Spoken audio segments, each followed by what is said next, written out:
മാമലയിൽ തീ പിടിച്ചു നടക്കാം. മാമലയിൽ തീ പിടിച്ചു. തീ അണക്കാൻ പോകാമോ? തീ അണക്കാൻ പോകാമോ? ഏത് വണ്ടിയിൽ പോകണം? ഏത് വണ്ടിയിൽ പോകണം? ബൈക്കിൽ പോകണം. രണ്ടുപേരിൽ കൂടുതലോ കുറച്ചോ നിൽക്കുന്ന ആരെങ്കിലും ഉണ്ടോ? ആരെങ്കിലും ഉണ്ടോ? ആരെങ്കിലും ഉണ്ടോ? ഇല്ല. അല്ല, ഗുഡ്. ഓക്കെ, അപ്പൊ വീണ്ടും വീണ്ടും മാമലയിൽ തീ പിടിച്ചു. മാമലയിൽ തീ പിടിച്ചു.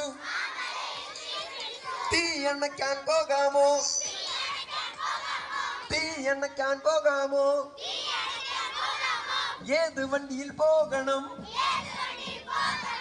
ഏത് വണ്ടിയിൽ